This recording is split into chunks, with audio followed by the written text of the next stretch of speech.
যুবশ্রী প্রকল্পের নাম নথিভুক্ত করেছেন? তাহলে গুরুত্বপূর্ণ আপনার জন্য এই ভিডিওটা। যুবশ্রী প্রকল্পের উপভোক্তাদের খুঁজে এবার বাড়ি বাড়ি যাচ্ছে যুবশ্রীর আধিকারিকরা। হ্যাঁ, সত্যি এর আগে যুবশ্রী প্রকল্পে এরকম কিন্তু কোনো দিনও হয়নি। এই ফার্স্ট টাইম যুবশ্রীদের উপভোক্তাদের খোঁজে কিন্তু বাড়ি বাড়ি যাচ্ছে। আপনি ভিডিও দেখছেন, আপনার বাড়িতেও কিন্তু এই সে আধিকারিকরা যেতে পারে। কেনই বা যাচ্ছে এই যুবশ্রী প্রকল্পের আধিকারিকরা বাড়ি বাড়ি? এর আগে তো দুয়ারে রেশন, দুয়ারে সরকার, বিভিন্ন নাম শুনেছেন। এবার কিন্তু দুয়ারে আধিকারিক যুবশ্রী প্রকল্পের জন্য।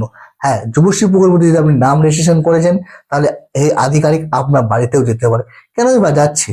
সম্প্রতি কিন্তু যুবশ্রী প্রকল্প নিয়ে বিভিন্ন সময় বিভিন্ন আপডেট কিন্তু এসে থাকে। অবশ্যই আপনারা ইউটিউব যদি দেখে থাকেন, তাহলে বিভিন্ন সময় যুবশ্রী নিয়ে বিভিন্ন আপডেট কিন্তু অবশ্যই আপনারা দেখে থাকবেন। এবারও কিন্তু সেরকমই একটা আপডেট এই মুহূর্তে এসেছে।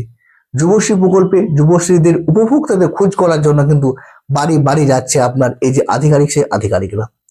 সম্প্রতি কিছুদিন আগে কিন্তু যুবশ্রী প্রকল্পের নতুন যে লিস্ট, সেই লিস্ট কিন্তু বেরিয়েছে।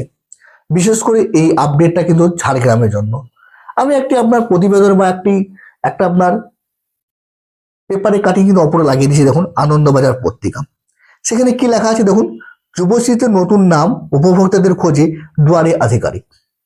এই কাটিংটা অবশ্যই আমি আপনাদের ডিসক্রিপশন বক্সেও দিয়ে দেবো এবং অপরেও দিয়ে দিচ্ছি। আর মোটামুটি আপনাদের পড়িয়ে দিচ্ছি এখানে কি লেখা আছে। যুবশ্রী প্রকল্পে ভাতা পাওয়ার জন্য ঝাড়গ্রাম জেলায় প্রায় এই বর্তমানে 927 জনের নাম এসেছে। তার মধ্যে প্রায় 300 জনের সাথে আধিকারিকরা যোগাযোগ করতে পেরেছে, বাকিদের সাথে কিন্তু যোগাযোগ করতে পারেনি। এই যুবশ্রী প্রকল্প কি? এই যুবশ্রী প্রকল্প হচ্ছে রাজ্য সরকারের একটি প্রকল্প। যেই প্রকল্প 2013 সালে আসে এবং 2013 সাল থেকে কিন্তু রাজ্যের বেকার যুবক যুবতীদের প্রায় প্রতি মাসে 1500 টাকা দিয়ে থাকে। এবার এখানে একটি সমস্যা হচ্ছে যে 2013 থেকে কিন্তু 1 লক্ষ ছেলে মেয়েদের কিন্তু এই যুবশ্রী প্রকল্প টাকা দিয়ে থাকে। 1 লক্ষর বেশি কিন্তু আসে না। বিভিন্ন সময় বিভিন্ন কারণে কিন্তু নাম বাদ দিয়ে যায় এবং তারপর নতুন যে লিস্ট, সেই নতুন লিস্ট কিন্তু বেরিয়ে থাকে। সেরকমই এবারে কিন্তু ঝাড়গ্রাম জেলায় প্রায় 927 জনের মতো নাম কিন্তু এই মুহূর্তে এসেছে। তার মধ্যে 50% যারা রয়েছেন তারা কিন্তু অফিসে গিয়ে কিন্তু এনেক্সার 1 যে ও এনেক্সার 2 যে ফর্ম ফিল আপ, সেটা কিন্তু আমরা সাবমিট করার জন্য যোগাযোগ কিন্তু করেছেন। বাকিরা কিন্তু এখনো যোগাযোগ করতে পারেনি। এবার ঝাড়গ্রাম জেলার যে উপভোক্তারা বা যারা আধিকারিকরা রয়েছেন, তারা বলছেন যাতে যে সমস্ত ছেলে মেয়েদের নাম এই মুহূর্তে এসেছে, তারা যাতে এই যে লিস্ট, সেই লিস্ট থেকে যাতে বাদ না যায় বা টাকা থেকে বঞ্চিত না হয়, তার জন্য তারা একটা বড় পদক্ষেপ এই মুহূর্তে বের করেছে। তারা কিন্তু যাদের সাথে ফোনে যোগাযোগ করতে পারছে না, যারা যারা পোর্টালে নাম রেজিস্ট্রেশন করেছেন এবং যে অ্যাড্রেসটা দিয়েছেন, তাদের সেই বাড়ি বাড়ি গিয়ে কিন্তু তাদের খোঁজ করছে। কেন? তার কারণ হচ্ছে অনেকেই 2013 সালে নাম নথিভুক্ত করেছেন। বর্তমানে অনেকেই কিন্তু যে মোবাইল, সে মোবাইলটি পরিবর্তন করে দিয়েছে। অনেকে কিন্তু অ্যাড্রেসও পরিবর্তন করে দিয়েছে। পরবর্তীতে যখন তারা নাম জানতে পারছে, যুবশ্রী প্রকল্পের লিস্টে এসেছিল, পরে যখন অফিসে যাচ্ছে তখন আর কিন্তু কিছু করার থাকছে না, তখন কিন্তু ডেট পেরিয়ে যাচ্ছে। তখন কিন্তু 1500 টাকা থেকে তারা বঞ্চিত হয়ে যাচ্ছে। তার জন্যই কিন্তু আধিকারিকরা যাদের সাথে ফোনে যোগাযোগ করতে পারছে ভালো, যাদের সাথে পারছে না তাদের বাড়ি বাড়ি গিয়েই কিন্তু যাচ্ছে। সেরকমই একজনের বাড়িতে কিন্তু আধিকারিক গিয়েছিলেন, কিন্তু সেখানে গিয়ে দেখেন যেনার নামে এই লিস্টে নাম এসেছিল, তিনি কিন্তু বর্তমানে আর নেই, তিনি কিন্তু মারা গিয়েছেন। সেরকমই আরো একজনের বাড়িতে গিয়েছিলেন, কুলপাহাড়ি গ্রামের বাসিন্দা একজন গৌরী মল্লিক।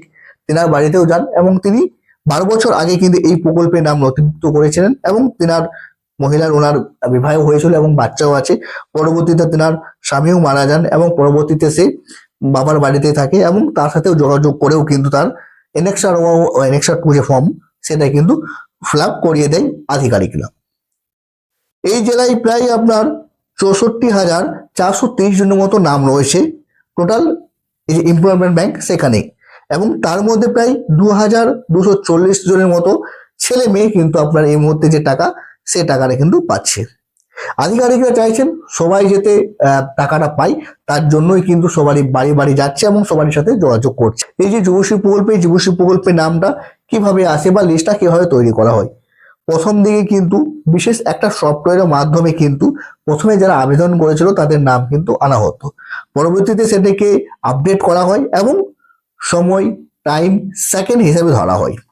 এরকমই কিন্তু এই যে নতুন যে লিস্টটা বর্তমানে বেরিয়েছে, 21শে মার্চ বিকেল 4:38 মিনিট 50 সেকেন্ডের আগে আবার বলছি 2013 সালের 21শে মার্চ বিকাল 4:38 50 সেকেন্ডের আগে যারা পোর্টালে নাম নথিভুক্ত করেছেন তাদেরই নাম কিন্তু এই যে নতুন যে লিস্ট, সেই নতুন লিস্টে কিন্তু বেরিয়েছে।